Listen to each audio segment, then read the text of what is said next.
On vous souhaite la bienvenue à ericlatour.com. Dans quelques instants, on vous raconte l'histoire d'un type qui a 37 ans aujourd'hui. Il est retourné aux études, faire un DEP en plomberie.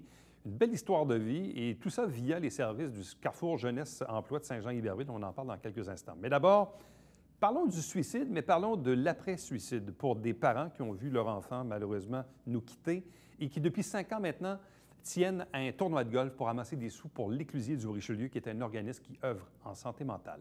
On les reçoit à l'instant.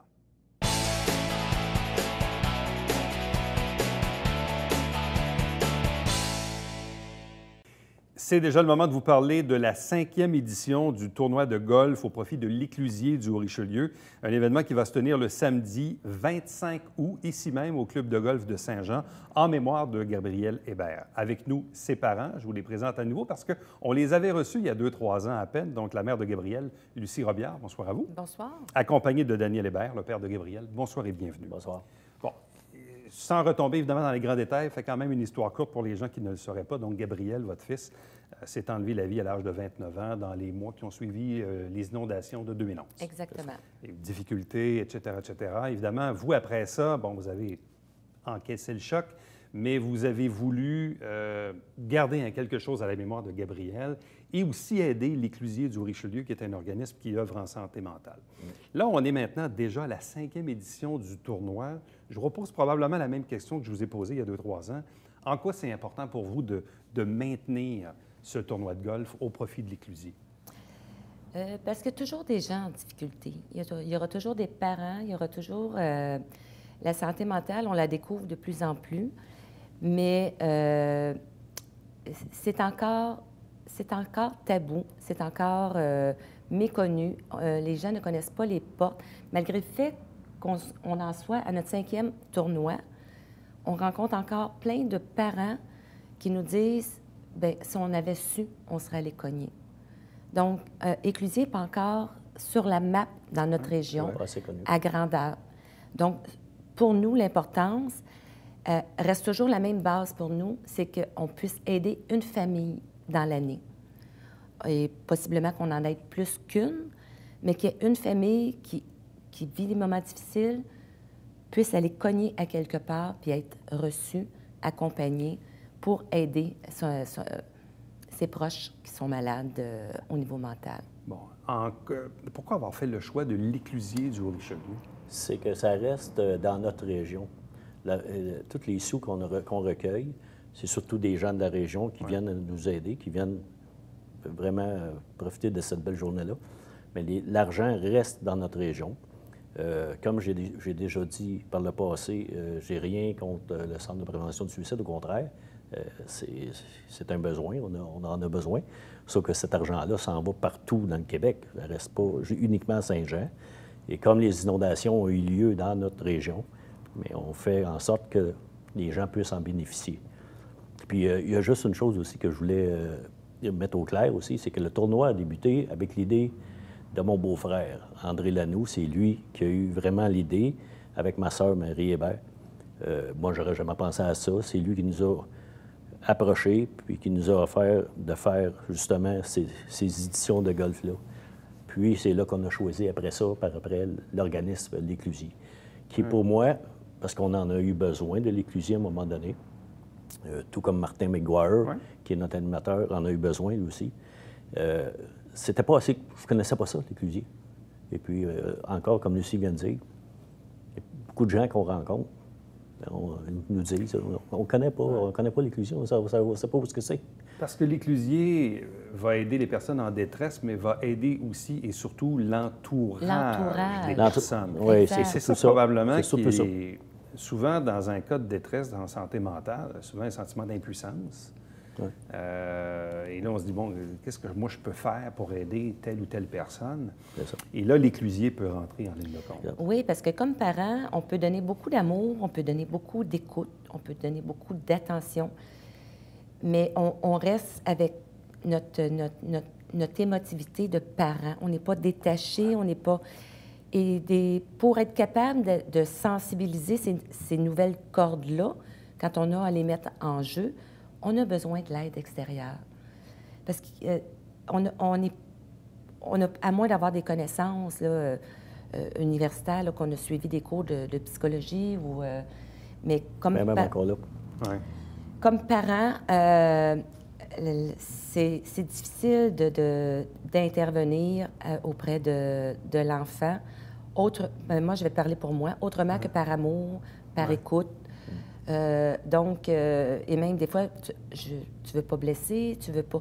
Donc, comment rapatrier ton jeune autour de toi, ou ça peut pas être nécessairement juste un jeune, là, mais comment rapatrier, puis faire en sorte que finalement, l'inévitable n'arrive pas. Ouais. Bon, être en deuil de son enfant, évidemment, on peut l'imaginer, c'est terrible. Être en deuil de son enfant par suicide, ça en rajoute peut-être une couche. Ouais. Vous, ça fait 5 ans et un peu plus maintenant. Est-ce que le fait de tenir cet événement-là annuellement, pour vous, parce que je sentais que c'était important pour vous de garder la mémoire de votre fils, puis d'en parler. Vous êtes ici pour en parler. D'autres gens, peut-être, seraient plus timides ou ne voudraient peut-être pas aller dans leur intimité. En quoi, pour vous, c'est encore important, après ces années, d'en parler puis d'être ici, là, devant nous? Il reste vivant avec nous, puis même... je pense on continue à le faire vivre, nous, de cette façon-là. Je regarde sa conjointe avec les enfants, continue à faire vivre certaines choses, que le papa, la présence, la non-présence, mais elle fait vivre encore qu'il y a eu un papa, qu'il y a eu... D'ailleurs, pour la fête des pères, il fait quoi de spécial avec les enfants? Il y a toujours, à sa fête, à la fête des pères, il y a toujours des choses spécifiques qui sont faites. C'est consacré à papa cette journée-là.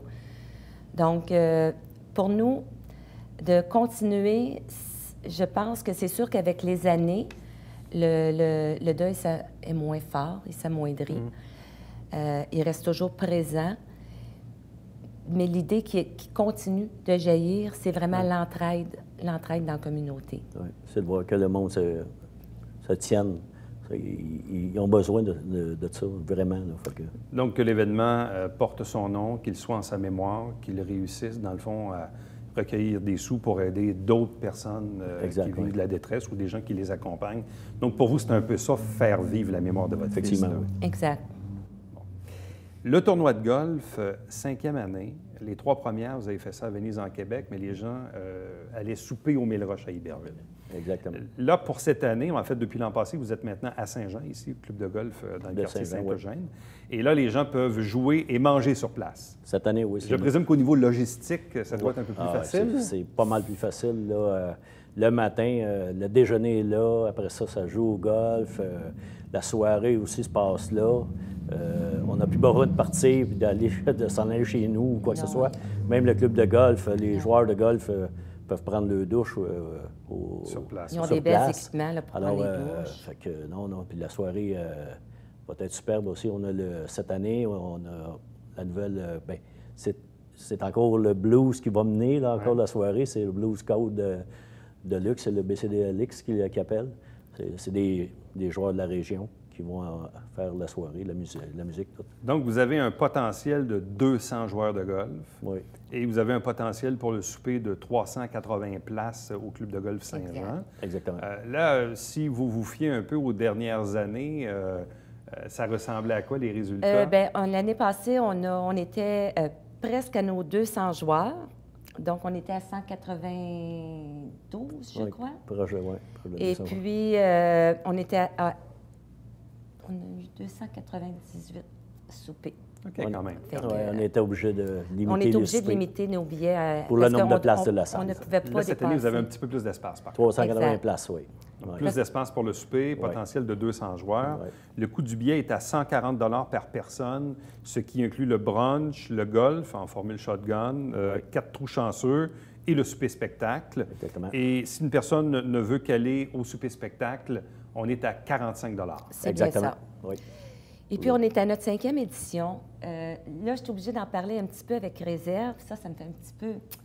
Parce qu'il nous manque un papier pour être en mesure d'en parler à grande échelle.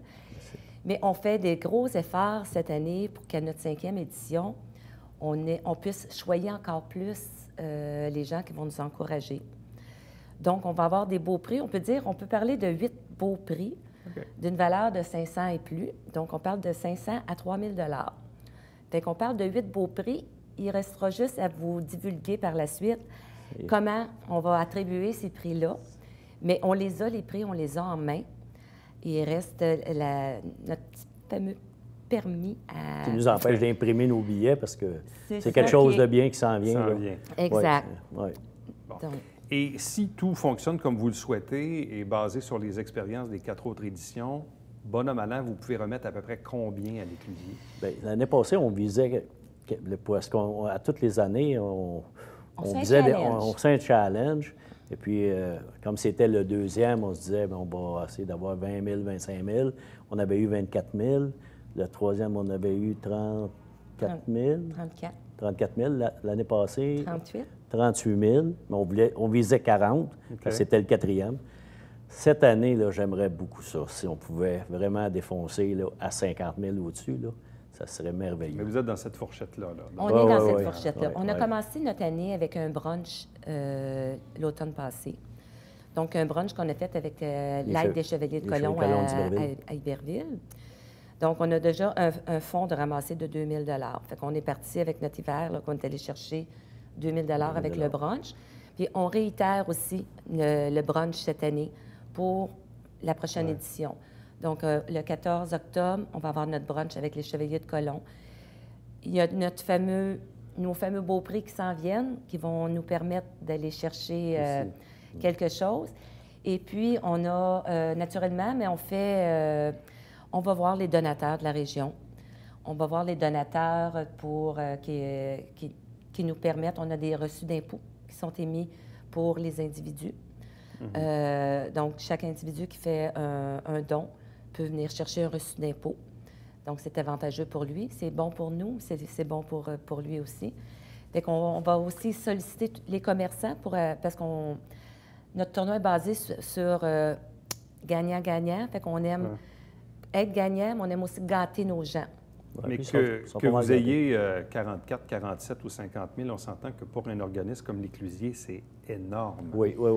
Quand on connaît un peu la façon dont on gère les organismes non lucratifs là, dans c'est le salaire, c'est l'équivalent du salaire d'un intervenant. Ça permet de garder les intervenants, c'est ça. C'est énorme. Exactement ça. Depuis qu'on est en place avec l'Éclusier, on a réussi à garder justement un intervenant. Une ressource, là. Oui, parce qu'ils nous ont dit clairement que s'il n'y avait pas cette aide financière-là, ils seraient à la recherche de moyens pour aller chercher d'autres financements, parce que l'aide gouvernementale n'est pas suffisante pour maintenir le nombre d'intervenants qu'ils ont actuellement. Et il y a un autre moyen aussi pour ceux qui, des fois, c'est trop de payer 45 ou 140 Ils peuvent venir juste déjeuner aussi.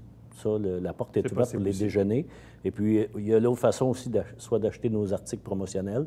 On va avoir des points de vente bientôt qu'on va aller s'installer pour justement les vendre au coût de 5 chacun.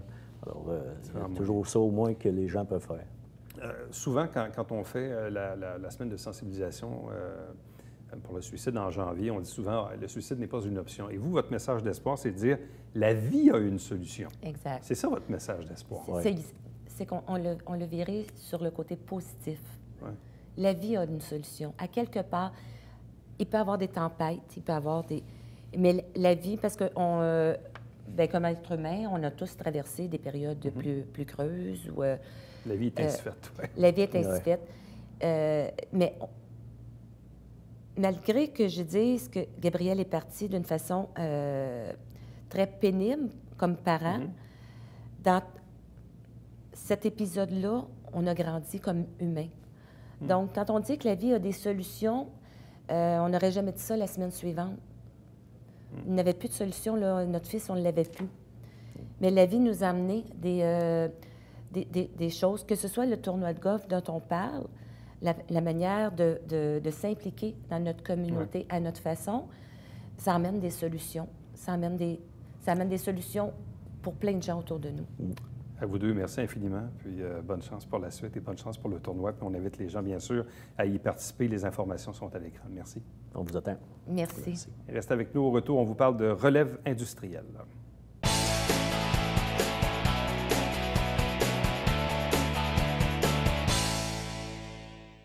Mesdames mesdames et messieurs. Bonjour et bienvenue à la Justice entre nous. Mon nom est Serge.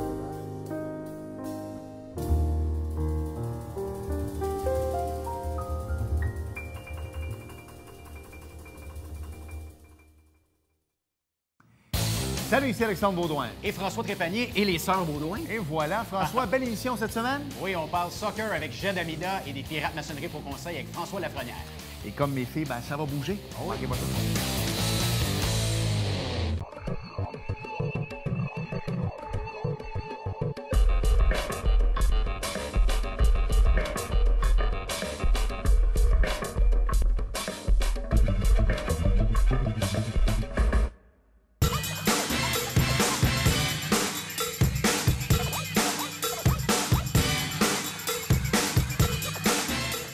Dimanche, 9h30, Télé Bingo, on vous attend.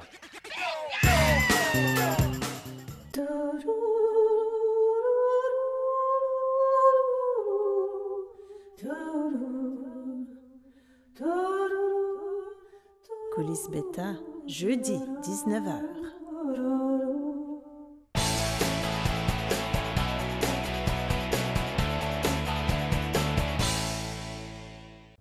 Depuis quelques mois, on vous présente ici même à l'émission le membre du mois ou l'élève du mois du Carrefour Jeunesse Emploi de Saint-Jean-sur-Richelieu. Des gens qui ont passé par le Carrefour Jeunesse pour peut-être se réaligner un peu dans la vie professionnelle. Et c'est le cas aujourd'hui de notre invité qui s'appelle Benoît Maltais et qui est nouvellement plombier, en fait, en date d'aujourd'hui même. Benoît Maltais, bonsoir, bienvenue, félicitations. Merci. Explique-nous un peu ton cheminement parce que tu vas bientôt avoir 37 ans. Oui. Donc, évidemment, tu as eu une vie avant aujourd'hui. Oui, assez mouvementée. Qu'est-ce qui fait que tu t'es présenté un beau matin au Carrefour Jeunesse Emploi et que 2 ans plus tard, tu viens de terminer un DEP et qu'aujourd'hui même, au moment d'enregistrer l'entrevue, c'était ta première journée comme plombier? Bien, au début, tout d'abord, à 30 ans, j'ai eu un accident. Quand même assez grave. J'ai été aux soins intensifs pendant 6 jours, respirateur, tout ça. Puis après ça, je suis retourné à mon travail. Ça faisait déjà 10 ans que je travaillais là. Puis, tu sais, je sais pas, l'ambiance a changé. Je voyais différemment. Là, je voulais peut-être améliorer mon sort. À 30 ans, moi, j'appelle ça l'âge des mononcles. je voulais mieux, je voulais plus. Je stagnais un peu dans ma vie. J'étais rendu au maximum de ce que je pouvais avoir dans cet emploi-là. Il n'y avait plus de défis, il n'y avait plus rien pour moi. C'était quel domaine? Je travaillais dans un abattoir. OK. J'ai fait ça pendant 10 ans, un abattoir de cochons.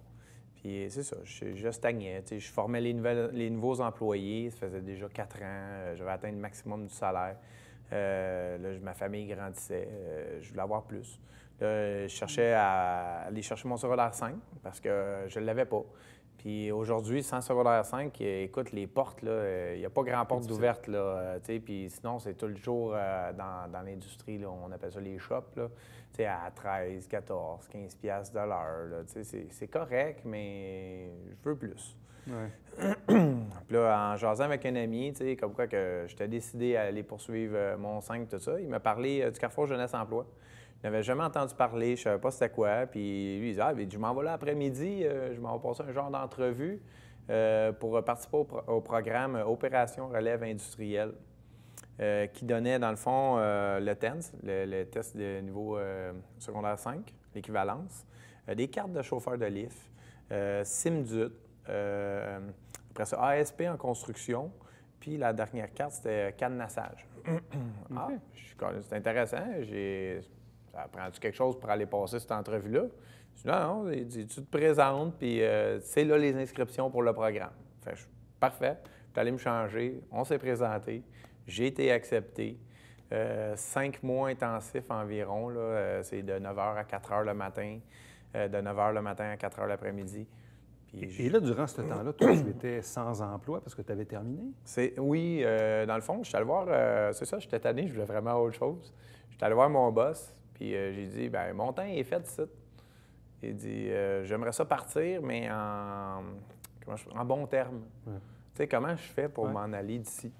Fait que là, tu sais, on a pris des arrangements. Tu sais, étant donné que j'étais un bon employé, tout ça, on était capable de m'arranger quelque chose, là, tu sais, légalement parlant, tout ça, parce que, tu sais, si c'est pas un manque de travail, c'est ça. Fait que je suis parti, puis j'ai fait mon bout de chemin. Je suis allé voir, le gouvernement offrait un programme justement pour les gens qui voulaient retourner aux études. Fait que j'ai participé à ce programme-là, puis dans le fond, je suis allé chercher toute l'aide que j'avais besoin. Et durant ton 4-5 mois au Carrefour Jeunesse Emploi, qu'est-ce que tu as appris qui t'a mené ultimement à faire une demande pour un DEP en plomberie? Je ne le savais pas encore, j'avoue, je me cherchais. Je me suis cherché encore, tu sais, quand j'ai terminé mon programme, je me suis cherché encore un petit 2 ans. Là, j'avais des nouvelles portes ouvertes, fait que j'étais allé vers des nouvelles compagnies. Mais là, il y avait eu un petit ralentissement dans l'embauche au niveau du Québec, fait que dans les industries, à cause qu'il y avait la crise du pétrole un certain temps. Fait que j'ai été slacké. Tu sais, mon nouvel emploi que je voulais, ils m'ont slacké. Là. Ça fait 2 fois dans la même année. J'étais bon à l'école, finalement. Fait que là, j'ai fait la liste de ce que je voulais pas. Je suis tanné de travailler dans les shops, tanné de travailler la fin de semaine, tanné de travailler le soir, parce que là, vu que j'étais un nouvel employé, bien là, c'était de nuit ou de soir. Pas d'horaire, pas d'avantage, pas rien. Fait que là, après ça, bon, OK, à cette heure que je sais ce que je veux pas, qu'est-ce qui m'offre ce que je veux? Là, j'étais allé vers la construction, parce que, écoute, les gens m'ont dit « Ah, c'est payant, tu as des bonnes assurances, tu ne travailleras pas de nuit. » Il n'y a pas beaucoup. La fin de semaine, des fois, quand tu travailles, ça vaut à peine la fin de semaine. C'est payant. Bon, j'ai dit OK. Après ça, je voulais peut-être aller électricien, mais je suis 0 en anglais. Je ne suis pas très, très bon. Donc, tu sais, toutes les instructions sont souvent en anglais pour l'électricien. Bon, j'ai dit OK. Après ça, j'étais peut-être électromécanicien, mais encore là, c'est dans les shops. Après ça, j'ai quelqu'un qui m'a parlé de la plomberie. Là, ça fait comme ouais, c'est quelque chose pour moi. Okay. Tu sais, j'ai pas peur de me salir. Tu sais, je travaille dans un abattoir. Fait que, tu sais, c'est pas quelque chose qui m'effraie. Je go, on se lance dans le projet. Tu sais, je suis quelqu'un qui a pas peur d'essayer. Fait que, encore une fois, je suis allé sur Internet, on tape, c'était là les inscriptions. On dirait que tout est arrivé comme à chaque fois. C'était synchronisé. Oui, c'est ça. Fait que, là, tu t'es inscrit et tu as fait ton cours qui dure presque 2 ans. Oui. À temps plein? Oui. C'est quand même demandant. Là. Je ne sais pas, quand on a 18, 20, 22, 24 ans, puis tu sais, on est encore dans le cycle de l'école, mais quand on a 35, 37, on retourne à l'école. Au début, comment on vit ça? Au début, je me suis posé la question... Qu'est-ce que je fais ici? Bien, pas que je fais ici. Ça vaut-il la peine de retourner à l'école à l'âge où je suis rendu? OK. Là, il y a un de mes amis qui m'a regardé, il dit, c'est correct. Il dit, il te reste combien de temps à travailler avant ta retraite? Là, j'ai 35, il me reste 30 ans. Ouais, finalement, ouais. Vu de même, je pense que tu as raison. Okay. Il me reste 30 ans à travailler. Tu sais quoi, 2 ans, il m'en reste encore 27. Tu sais, d'en faire un métier qui va m'apporter tellement plus dans la vie. Regarde, ça vaut à peine. Ça vaut à peine. Écoute, vu de même, là. Et là, 2 ans plus tard, tu es finalement satisfait d'avoir choisi la plomberie? Oui. C'est vraiment un domaine que tu aimes, que tu apprécies. Tu vas être capable là-dedans de... Ce qui est étonnant avec la plomberie, c'est énorme. C'est énorme parce que, tu sais, tu as résidentiel, commercial, commercial lourd, tu sais, tu as la grosse comme qu'ils appellent. Écoute, la plomberie, là, c'est pas juste le gars qui vient chez vous réparer ton lavabo quand il marche pas. C'est énorme tout ce qui touche à la plomberie. La plomberie, là, c'est un tremplin vers peut-être 50 métiers différents. Mais il faut que tu passes par la plomberie pour les avoir. Pipe fitter pour aller travailler sur, comment je faisais ça, pour le gaz, là, les pipelines. Il faut que tu passes par la plomberie. Tu sais, ton condo, là, faire du neuf, bon, mais tu sais, t'es bien, tu travailles, c'est neutre, fait que tu te salis pas trop. Mais tu sais, tu peux faire les appels de service aussi. Mais c'est énorme. Puis on fait pas juste la plomberie, il y a le chauffage aussi. Fait que si je veux aller travailler, mettons, pour le gaz métro, ça prend un petit DEP encore de 6 mois, puis je peux aller travailler pour Gaz Métro. Okay. C'est des tremplins. C'est ça.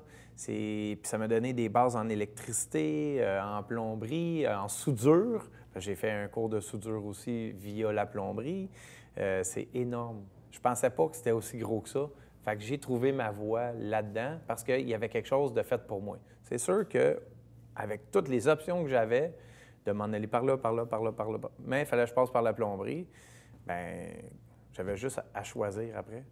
Et là, dans le fond, tu viens de terminer ton DEP et tu as commencé un nouvel emploi aujourd'hui même. Aujourd'hui, oui, c'était ma première journée. Donc là, ta première journée s'est passée comment? Super bien. Là, j'ai choisi quelque chose, une petite branche un peu, parce que là, il faut que je travaille. Tu sais, la famille, il faut la nourrir aussi.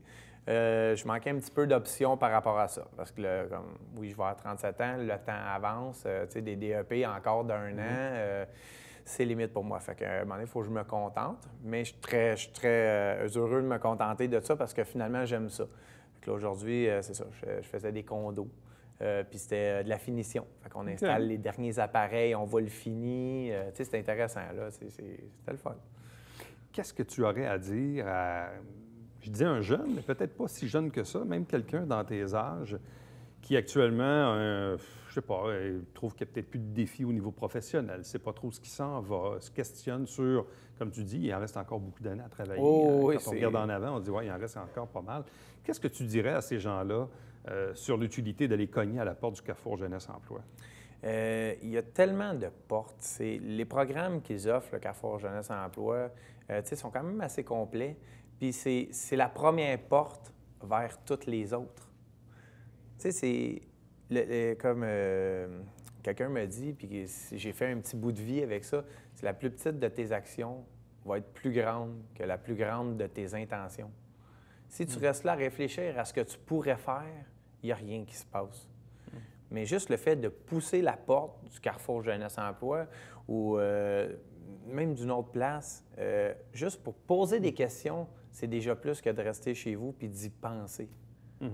C'est de se lever puis de faire le premier pas.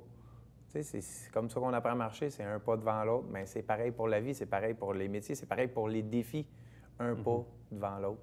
Puis pour les plus vieux, bien, écoute, fais le calcul, combien d'années qu'il te reste à travailler, ça vaut peut-être la peine d'y aller. Peut-être de retourner à l'école. Tu dois encore de faire 30 ans ce que tu fais là, tu sais. Fait que peut-être ça. Sinon, le reste, c'est de foncer puis de jamais abandonner. Benoît Meltem, merci beaucoup. Félicitations puis bonne chance pour le merci. nouveau boulot. Reste avec nous. Au retour, le Babillard quotidien.